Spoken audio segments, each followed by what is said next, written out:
Kids, can you not, please, for one day? There's bereavement happening in the front. Yoshi is pinching me. I should suffer in silence? Yes, that is what life is about. I'm just going to say congrats on the series. I think you guys just did such a great job. Thank you. Thank you. Is that really just all you're going to say? That's all you're going to say. You've got 8 minutes.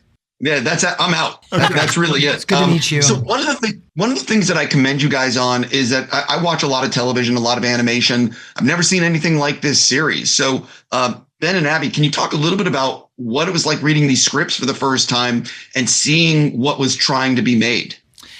I had not watched BoJack. Sorry. Wow. Everyone calm down. Wow. But one of my best friends was a massive, massive BoJack fan. I'm bringing her actually to the premiere.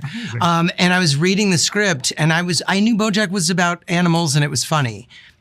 And that the important people liked it. And I was reading it in a bar in New Orleans and I started crying. And I wrote her, first of all, I'm embarrassed. I'm alone and just crying at a bar in Reading a script. Reading a script like a dork. Imagining yourself playing it. Yeah, of course, that's how I read anything. And I wrote her, I was like, should I be crying right now? And she's like, oh yeah, welcome to this world. You're not aware of what you're getting into right now. It's really, I don't know, does that answer your question? I cried in a bar. Yeah, 100%. Yeah. For me, I had the honor of being on BoJack. You're a little more familiar. So I'm more familiar, and I was such a fan of that show. But, the other animated projects I've gotten to be on have been more, BoJack is animals. They're animals talking, and it's like sort of more of a more obvious animated experience where it's like, this couldn't be live action. And when I read this, it had like the heart of BoJack. Like it's so emotional, and it's the ping ponging back in time. For me was what was like so exciting about taking this animation and making it so grounded. Yet you're throwing us back in time and really making us understand some of the traumas of the present day and the future of this family. But the thing for me was like, it is just so grounded. And I feel like with what you did with BoJack, you kind of stepped even farther into that, like grounded, nuanced, complicated dynamics of a specific family that does also feel really universal. I don't even know what the question was. But I just was in. I was so in. I don't know what the question was. I remember we got, there was one of the other actors on the show at one point at the table returned to me and said, this could be a real show. And I said, it is a real show. It's a real show. Because, it feels different, yeah, I think. Yeah. 100%. Raphael, when we spoke at Annecy, did you know at that time you had a season 2, or was that news? You know what I mean? Because I'm wondering if, and again, I've been doing this a long time. If you actually set out to make 20 episodes and 10 were the first season, and it was just getting announced that it was a season 2. How can I answer that question? I think I have long viewed this as a long-term show, and that. Yes, when we spoke, I think we were aware there was going to be more episodes coming. I don't remember what I said to you if I misled you about where we were at. But I think my intention was always that this was a show that hopefully would go many, many seasons, and that I want to spend a lot of time with these characters. And I think the first season is building a foundation for a long series, while at the same time, I like my seasons to feel like complete stories as well. It doesn't end on a cliffhanger.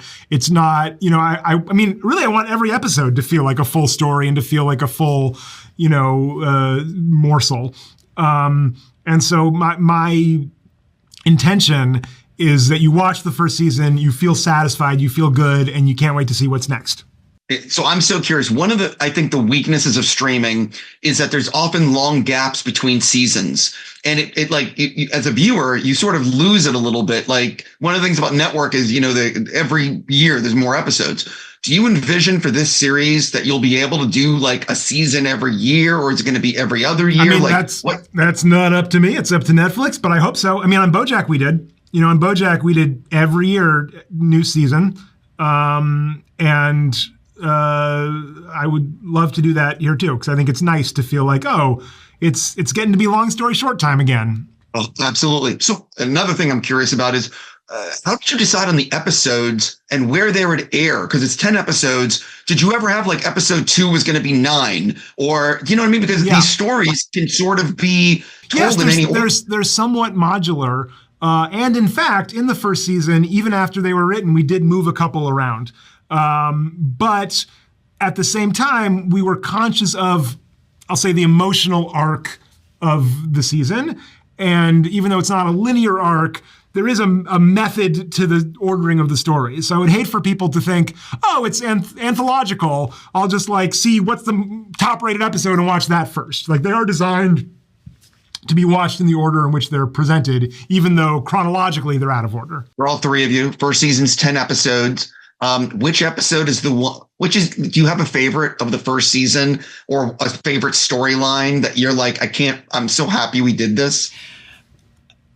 I don't know what I'm allowed to talk about. I'm not just because you're here, but sperm stuff. Oh yeah, sperm I stuff. really like the sperm stuff. Yeah. There's a lot of sperm stuff in the show. Yeah. A lot of sperm. You don't get to talk about sperm in animation, and that's sort of the revolution. This universal family thing of talking about sperm? Yes.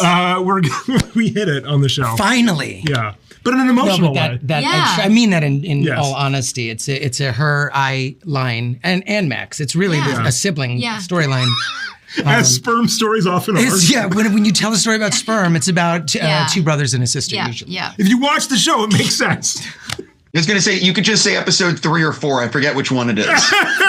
No idea what episode. I mean, but along that I think that storyline is also like one part of the storyline between like the dynamic of the siblings, which is like, it's like maybe the heaviest from my character in dealing with her brothers, which like, I love that. Like, and it's so like the way you wrote that storyline is like, it's so like, there's so much underneath that, so much underneath the asking and the yearning and the like having to ask. And then it's all about like them as kids and what that dynamic was built upon and like why it's like so difficult and why it's so much easier with Yoshi. Like, I think that the way you guys arced that. Like many things, it starts with sperm and it becomes so much more. Right? Yeah. It did start with the, almost.